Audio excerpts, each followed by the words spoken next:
I'm just gonna say that I think men don't receive enough compliments, and this guy had like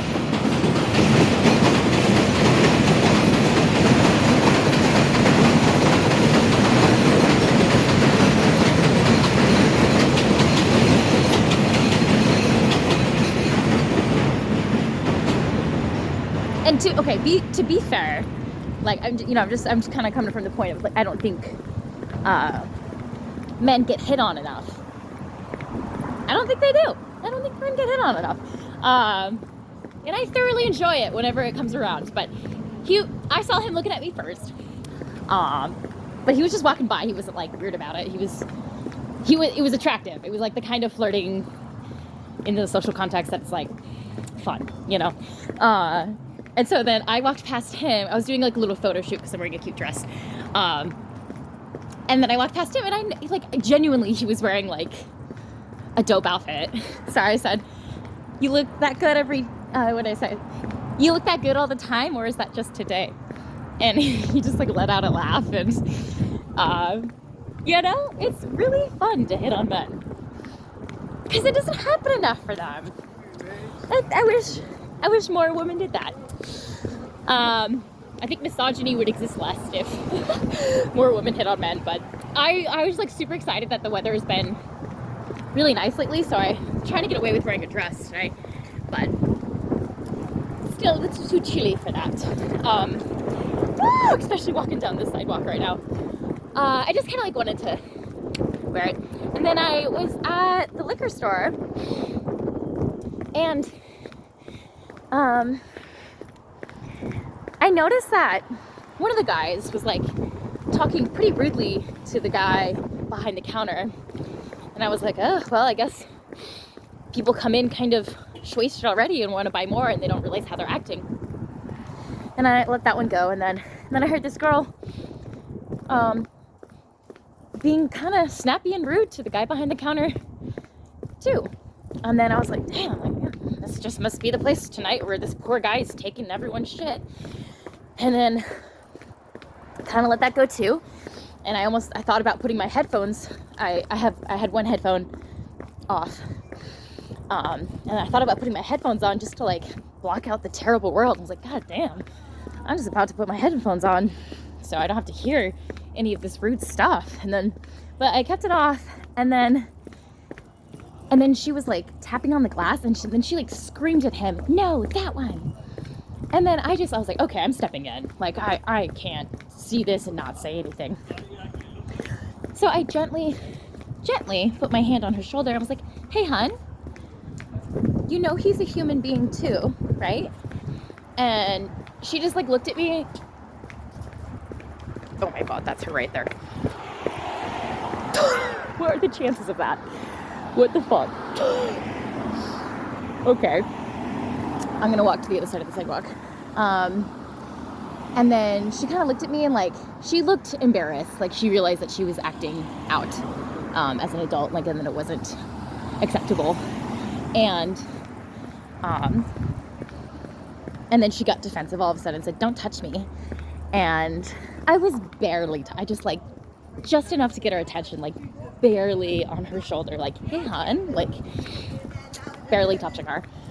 And then I was like, you know, like everyone's a human being too, you know, and I was like trying to like level with her. I wasn't trying to make her feel accused. I was just reminding her gently that we're all human beings here. Just because he's behind the counter doesn't mean you can scream and say that one. And like beforehand she was being rude too and I let it slide. But then when she screamed at him, I had to step in. And then she said, mind your own business. And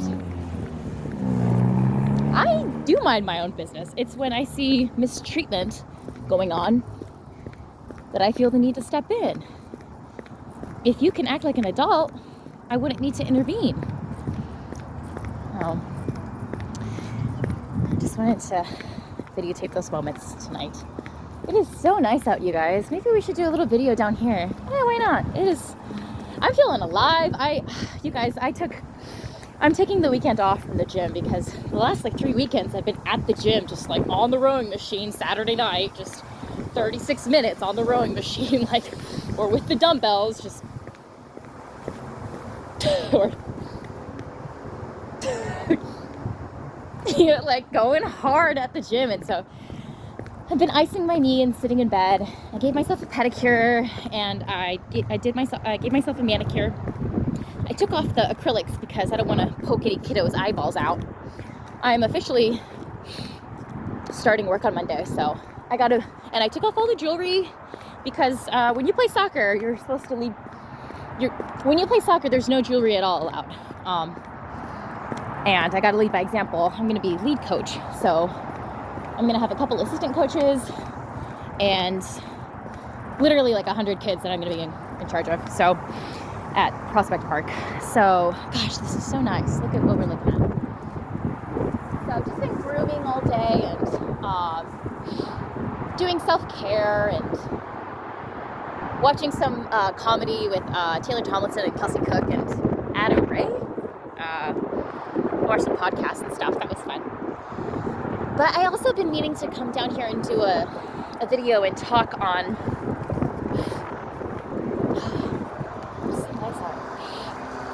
how actually quitting cigarettes and weed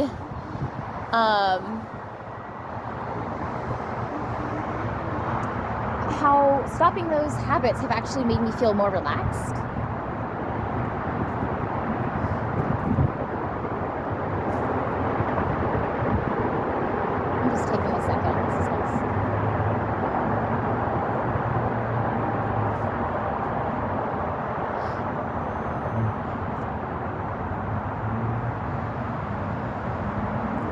Yeah, and how actually quitting weed, for anyone else that is out there that, has seen any of my videos on quitting weed and they see it, but they're not quite ready to take that step for yourself yet, like, believe me, it's worth it. So totally worth it, because I didn't realize that there was energy spent in rolling. There was energy spent in going to the dispensary. There was energy spent in smoking. There was energy spent in making sure I had a lighter. All that infuriating shit just to keep your addiction going. You don't realize all those are all just little ticks that zap your energy. All the while, you're spending your money, you're spending your energy, and in your head, you're thinking this is going to bring me relief. Not the case. It's a lucrative industry for a reason. It was decriminalized for a reason. Everything's about making money with the government. There are some properties of CBD that are helpful for anti-inflammatory and stress relief. I have heard about that.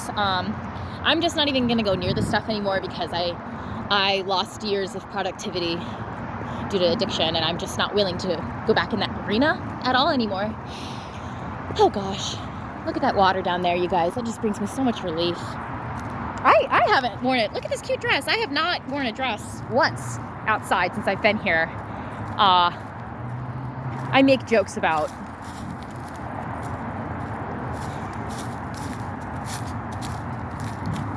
there's a little bit of a trigger warning about why I don't wear dresses, but I feel comfortable and safe enough now to do so. So it feels really nice to dress up just for myself, not like wearing any makeup or anything, but I never really liked makeup anyway. Just a mask.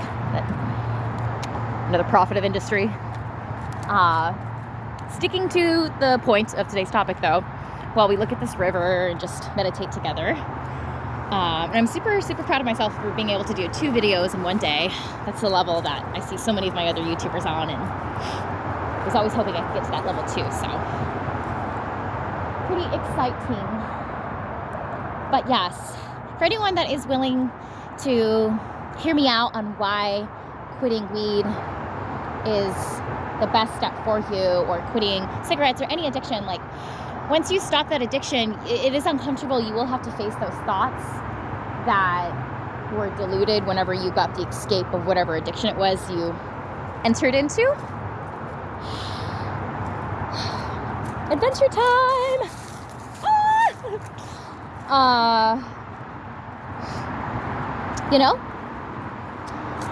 You'll just start to feel relaxed. Look at this pretty water, you guys. You see it? It's so nice.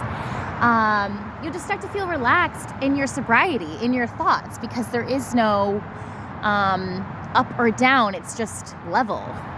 weed can take you to a space where, yes, you can get creative. You get, kind of like dreamy thoughts, and you feel safe and whimsical almost in that high state, that stone state. But there's a cost for everything that goes into our body. There's a portal that opens up.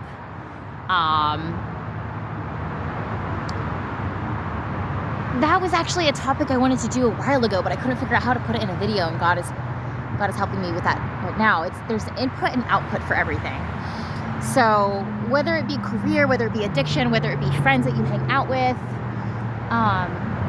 that's an input. And whatever your action is, there's always going to be like some type of output. Whatever energy you put into something, there's going to be an output, right? Or i.e. an outcome. So think about, instead, next time when you just really want to smoke a joint or hit a line with your friends at a party, and it's normalized and everyone's doing it, think about, am I going to feel better after this, or am I going to feel worse? I'm not saying you can't ever have fun and hit a couple of hits off of a joint on the weekends when you're having a good time and you just released a special, or you just got promoted, or you just found out you were having a baby girl, like whatever it is, and you're just like, okay, I can go and have a little fun now, whatever that looks like for you. If it's a me purchase of a subscription to your favorite anime show, like, let yourself have that output of release so you don't go crazy, and you're a human. You need to, if you're going to be 5 minutes late for your shift, but you need that 12-ounce Americano for that 8-hour shift, your boss can wait. Like, you need that coffee. Like, sometimes there's a little bit of a sacrifice. I'm not saying show up 30 minutes late and come with a venti latte or something like that. Like, don't abuse that. But the point is, let yourself have fun in little ways. Like, choose one vice that isn't gonna kill you. Make sure not to have a couple of vices. Look at the ducks. Oh, look at the ducks. They're so sweet. Oh, they're so peaceful. 2 is better than 1. Yes. So, input, output. Just think about that with your addiction. Think about, do I want to feel proud of myself when I wake up, or am I gonna feel like I overdid it last night and violated my own personal boundaries with myself? Like, sometimes think about it like you're in a relationship with yourself. Like, do you have boundaries with yourself, most likely you have a couple, right? You know yourself to the point where you know that you can handle XYZ amount of drinks if you go out and have fun with friends. Know your limits. Remember input, output. Input, output. If your input of $30 a month is a gym membership, your output is going to be at least 15 days at the gym if you're motivated enough out of that month, or more. If your input is, I'm going to spend 3 hours a night studying for the MCAT, and I'm going to make it into med school, then your output eventually is going to be getting into some type of med school. Let's see. If your input is, I'm going to study for my aviation test, and my dream output someday is to be a pilot, then you're working towards that desired output. So try not to think of it as like an addiction, because that's like, I know I'm saying that too, but it is kind of a negative way to look at things, and it might demotivate you to quit. But think about it, what is your desired output? And I've been reading this cookbook, actually. Who says that? I'm serious. I picked up this cookbook from 1990 that was donated for free. I can't remember, like a couple weeks ago, just in downtown. And it's called the Ayurvedic cookbook, and it's an Indian term for self-healing. And it said that if there's any habit that you want to switch to, practice in quarters. Practice it in quarters, like small steps, right? That cookbook is so interesting too. It's like, so if you want to quit eating red meat, take out 2 meals out of the day where you would normally eat red meat and remove that from your lifestyle and your meals. And then just you're able to heal so much faster. You know, if you just go at it slow, stay methodical in your approach to your desired output. And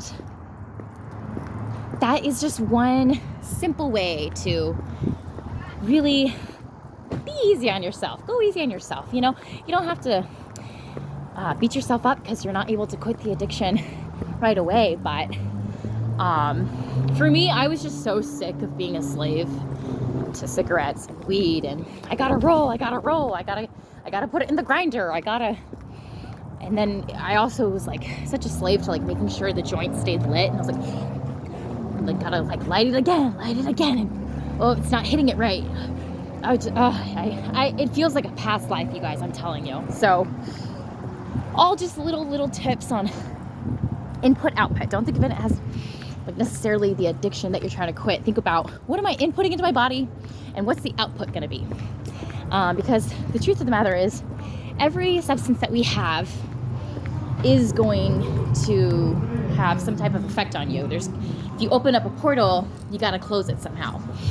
So I just kind of wanted to touch on that and talk on some of those subjects today. And now I'm back home. I'm gonna take it easy, watch some more comedy, and I'm actually putting things in the boxes. I got some free boxes today from the bodega, and I am slowly moving out. And it feels really good. It feels really, really freaking good.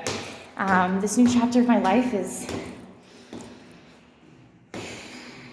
Actually, I'm gonna go get a sandwich. I want a sandwich. This new chapter of my life is just seriously so healing and exciting. Like, I can feel something new coming, and I'm honestly starting to realize that God really does have us go through our tribulations so that we get stronger, and we don't always like understand, why am I like experiencing this? Why am I experiencing this right now? Like, you know, for example, when I was getting evicted from my apartment in Oregon, that sucked. Ma'am, can I help you? I can grab this. What about it? Are you sure? Oh my God, how sweet. Oh, hi.